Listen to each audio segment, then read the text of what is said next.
Assalamualaikum warahmatullahi wabarakatuh. Puji dan syukur kehadirat Allah Subhanahu wa taala.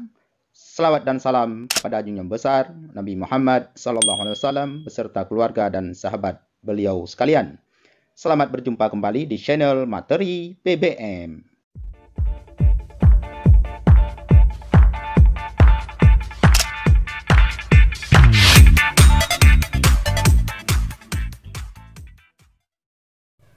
Pada kesempatan kali ini saya akan mencoba menjelaskan tentang pengertian komputer secara singkat, bahwa komputer itu berasal dari bahasa to compute yang maknanya adalah menghitung.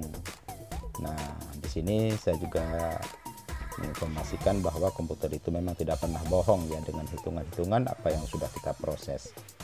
Nah, di sini saya coba yang pertama aplikasi kalkulator tentunya. Nah, ketika kita mengaktifkan sebuah kalkulator, kita pencet angka-angka dengan operasinya, hasilnya tepat. Contohnya misalnya 4 ditambah 4 misalnya. Itu hasilnya jelas, itu 8 ya.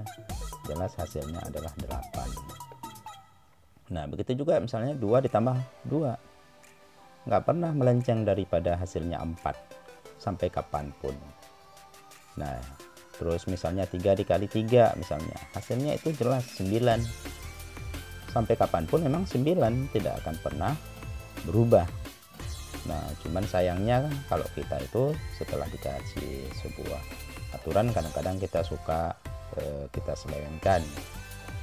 Nah, ini berikutnya saya akan coba juga dengan sebuah aplikasi Excel. Nah, ini saya coba aplikasi Excel. Nah, perhitungan dengan Excel. Oke, kita aktifkan Excelnya. Nah, misalnya di Excel ini kita buat data terlebih dahulu misalnya ya. Kita contohkan saja, misalnya datanya adalah A. Misalnya di sini kita coba aja A. Oke.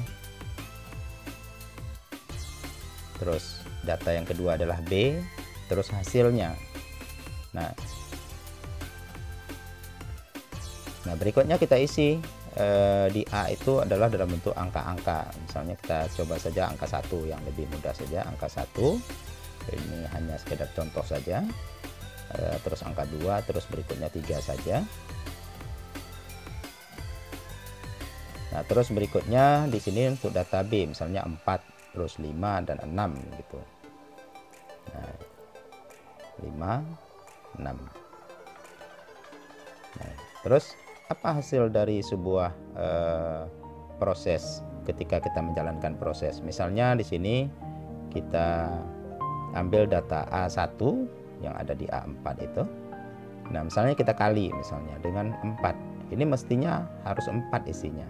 Nah, oke ya. Nah, 4 di sini. Nah, terus kalau rumus ini kita copy ke bawah, sudah pasti hasilnya 10 dan 18. Nah, karena datanya sudah jelas. Nah, ini nggak akan pernah melenceng dari hasil ini. Nah, begitu juga kalau ketika kita misalnya merubah operasionalnya, operasinya itu kita rubah, misalnya kita rubah operasinya. Misalnya di sini datanya tetap, tapi operasinya kita rubah. Misalnya dari perkalian kita jadikan tambah di sini. Nah, di sini hasilnya udah pasti 1 ditambah 4 5. Nah, kalau kita copy di sini akan berubah menjadi 7 9. Nah, ini kalau kita copy akan berubah menjadi 7 dan 9. Nah, ini sampai kapanpun ketika operasi yang kita gunakan itu benar, datanya adalah benar, pasti hasilnya. Nah, cuman disayangkan kalau kita manusia kadang-kadang sudah jelas aturannya, undang-undangnya, tapi masih juga diselewengkan. Masih juga orang suka melanggar dengan aturan-aturan yang sudah pernah ditetapkan bersama. Baik, mungkin ini hanya pelajaran untuk kita. Demikian mungkin yang dapat saya sampaikan, lebih dan kurang saya mohon maaf. Saya akhiri, billahi taufiq wal hidayah. Wassalamualaikum warahmatullahi wabarakatuh.